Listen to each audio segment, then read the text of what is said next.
Hello citizens! ఒక చిన్న విషయం ఊహించుకోండి. మీకు జరిగిన ఘోరమైన అన్యాయం గురించి పోలీసులకు చెప్తున్నారు. మీ దగ్గర పక్కా మెడికల్ ప్రూఫ్ ఉంది. కానీ మీరు చెప్పిన టైంలో ఒక చిన్న పొరపాటు జరిగిందని నేరస్తుడు స్వేచ్ఛగా బయటపడితే అది నిజంగా నరకం. కాని మన దేశంలో చాలామంది ఏమనుకుంటారంటే కోర్టులో గెలవాలంటే పర్ఫెక్ట్ టైంలైన్, ఎలాంటి తప్పుల్లేని మ్యాథమెటికల్ ఆధారాలు ఉండాలి అని. మరి అలా కాదా?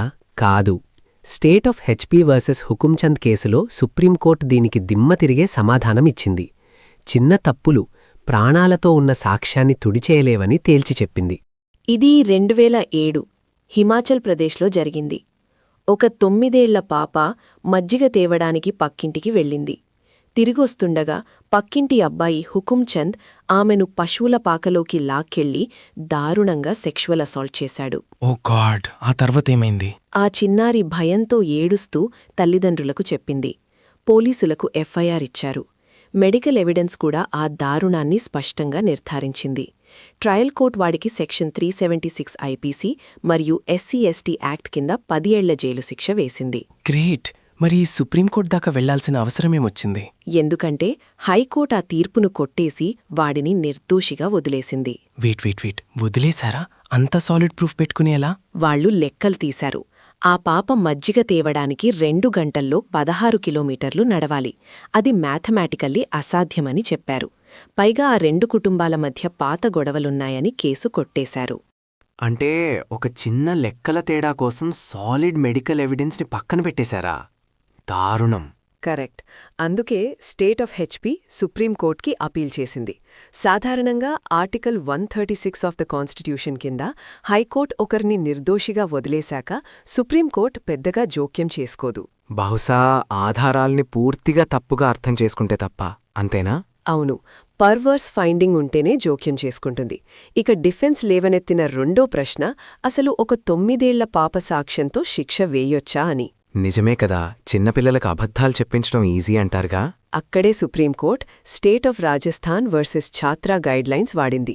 కోర్టు వయసులు చూడదు, వాళ్ల కాంపిటెన్సీని చూస్తుంది. ఆ పాపకు నిజానికి అబద్ధానికి తేడా తెలుసా లేదా అన్నది ముఖ్యం. సో బేసికలీ డిఫెన్స్ లాయర్స్ ఎంత క్రాస్ ఎగ్జామిన్ చేసినా ఆ చిన్నారి తన మాట మీద నిలబడిందన్నమాట. అక్షరాల ఆ పాప సాక్ష్యం రాతిలా నిలబడింది. ఎలాంటి తడబాటూ లేదు.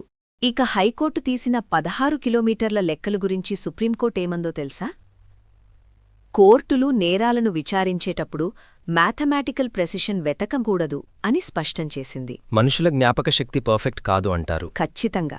ఒక చిన్న టైం తేడా వల్ల జరిగిన రేప్ అబద్ధమైపోదు. మెడికల్ ఆధారాలున్నప్పుడు చిన్న తప్పులను పట్టుకుని వేలాడకూడదు. కాని ఇక్కడే సుప్రీంకోర్టు జడ్జులకు ఒక భయంకరమైన విషయం తెలిసింది. ఇంకేం జరిగింది? కేసు మొత్తం మారిపోయే ట్విస్టా? కింది కోర్టులు తమ రికార్డ్స్లో ఆ చిన్నారి అసలు పేరును వాడేశాయి. నో, అది ఇల్లీగల్ కదా? 100% ఇల్లీగల్. సెక్షన్ 228A ఐపీసీ ప్రకారం బాధితుల ఐడెంటిటీ దాచాలి. నిపుణ్ సక్సేనా కేసును గుర్తుచేస్తూ కింది కోర్టుల నిర్లక్ష్యంపై సుప్రీంకోర్టు తీవ్రస్థాయిలో మండిపడింది. దేశవ్యాప్తంగా విక్టిమ్ ప్రైవసీని కఠినంగా అమలు చేయాలని ఆదేశించింది. ఇది నిజంగా గేమ్ చేంజర్. అంటే సామాన్యులకు దీని అర్థమేంటంటే, కోర్టులో మీ జ్ఞాపకశక్తిలో చిన్న తేడాలొచ్చినా భయపడకండి. నిజం చెప్పండి, చట్టం మిమ్మల్ని నమ్ముతుంది. అంతేకాదు, మీ ఐడెంటిటీని ప్రొటెక్ట్ చేసే బాధ్యత సెక్షన్ 228A ఐపీసీ కింద కోర్టులదే.